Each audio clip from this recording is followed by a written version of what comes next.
Right, I wasn't sure if I was going to film this today because I look like this, but I thought that it is ridiculous that it's the end of June and I still haven't brought out my May wrap-up part 2. So you're getting me like this today. These glasses just have such a lens flare, it's awful. But okay, I have no makeup on, I don't even think I've washed my face today yet, but I need to bring you this wrap-up because there are still books I need to talk about before I can bring you my June wrap-up. So in the second half of May, I went to Bath and I went to the literary festival for my birthday. Thank you very much to my incredible partner for taking me there. While I was there, I got to talk to Marian and I even got a signed first edition of her book. So I was really, really lucky. And I haven't read this one yet, but before I did, I was like, okay, well, this is the sequel to Rachel's Holiday, which is a book that she published many years ago. And I read it so long ago that I couldn't really remember the storyline. I read Watermelon, I think it was earlier this year or the end of 2021. So I was like, okay, let me reread Rachel's Holiday before I get into this, just so I can kind of like reacquaint myself with the character and get back into that kind of Walsh family world. So I read Rachel's Holiday. I actually believe that the book was published in 2007. So in Rachel's Holiday, Rachel is an absolute mess. It is far from what I thought the book was going to be about. I literally thought that it was going to be about this woman that goes off on this absolute bender of a holiday, getting drunk and having a party. It's not. Rachel is a drug addict. She's basically messed her entire life up. All of her relationships are strained. After an overdose, she goes to rehab. And that is her holiday. I'll be honest and say that this book did hit a spot inside of me that I don't like to go into because it did remind me of my mother. My mother had a stint in rehab and it's just a world that I don't really know much about. I don't really want to know much about. It's something I tend to kind of push away, far, far away. It made me read the book as though it was my mother experiencing rehab for her alcoholism and the things that she got addicted to. Even little things like the group sessions and stuff. I kind of read it not as Rachel, like I wasn't envisioning Rachel as a character, I was envisioning my mother. And I don't like that. It really just kind of like made me feel funny. But at the same time, it was very insightful and eye-opening because my only other notion of rehab is that movie Girl Interrupted, and that wasn't even really rehab, it was like a mental health facility, I think. I guess I found myself really disconnected from Rachel as a character because of that like selfishness that she has. It really just triggered me. How the book details like Rachel's desperation for that drug, it just, you know, that is exactly how my mother was with her addiction, and it broke my heart into a million pieces when I basically watched my mother transform into this thing that I couldn't understand, and it brought back all those emotions that I really don't like to think about or feel. I put it into a box and kicked it out the window a long time ago. So this book really, really was very hard for me to read. Because I pushed my mother away a long time ago, I guess I ended up pushing Rachel away too. However, Rachel's Holiday, I did enjoy it. I enjoyed reading her journey of growth.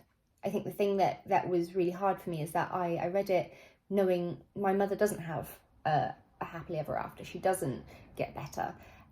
That's the reality. And in Rachel's Holiday, you know, she does grow and gets enlightened and stuff, and so I enjoyed that. It was touching, but not everyone has that outcome, and that was quite sad. The book was really well executed. You know, the battle with addiction was done in a really genuine way. I mean, I listened to a podcast by Marian and Elizabeth Day on How to Fail the other day, and how Marian actually had in her 20s an alcohol addiction, and she tried to kill herself. So I think that it couldn't have been told by a better person who had experienced something firsthand like that. I appreciated how nothing was sugar-coated in Rachel's Holiday. There's obviously, being Marian there's lots of cheeky Irish humour thrown in there. Keyes is just wickedly funny. I adore her as a person. I think she's excellent. So as much as a funny book as it is, though, you need to go into it knowing that it is about a really real, raw topic, a heavy topic that if you want to read it, you need to be ready for it. A lot of the book is really quite dismal and made me feel really sad and emotional. I don't really feel like I've ever read a book quite like it, where it's supposed to be this devastating story, and it is a devastating story, but there are also moments that just make you laugh out loud. The only thing I can compare it to is a book I haven't even read, Sorrow and Bliss by Meg Mason.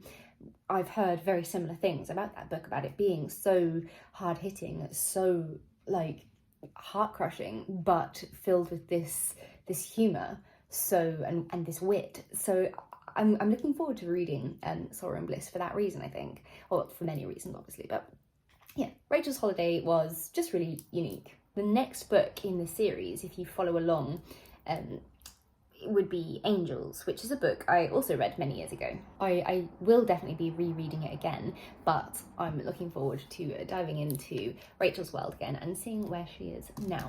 So, Rachel's Holiday, what did I give it? Let me check. I gave it a 4 out of 5 stars, so a lot better than Watermelon. Then I read New Animal by Ella Baxter.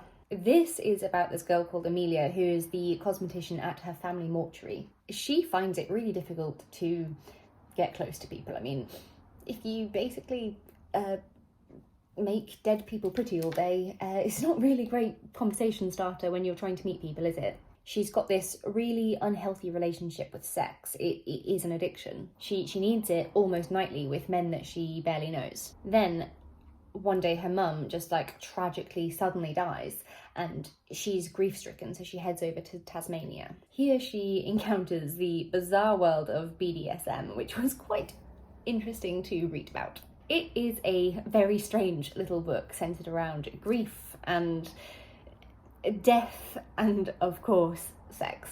I listened to it on Audible, and I found myself literally turning it down a lot, whether I was at work or even just alone in my flat, because if someone had heard what I was listening to, I just think it would have been really odd. Some of the sex scenes were just so vividly detailed, and I mean, we realised early on that Amelia is clearly a troubled young woman.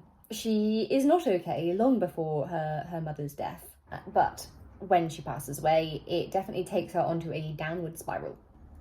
It's this oddly fascinating, shamefully addicting book. It's kind of beautiful and complex, yet really disturbing. I don't know, enrapturing.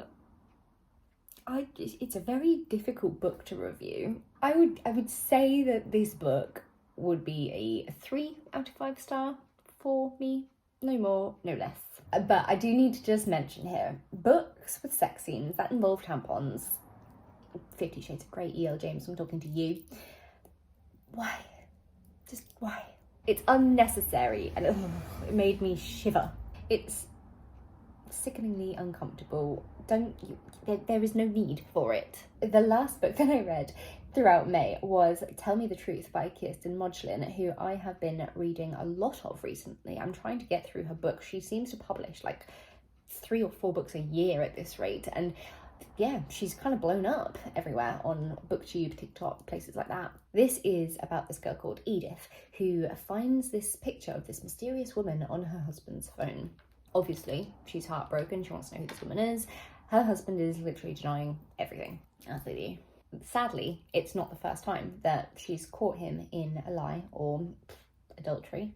So she becomes obsessed with trying to find out who this woman is. As cheating is something that is really hard for me to stomach, it was a difficult book for me to read.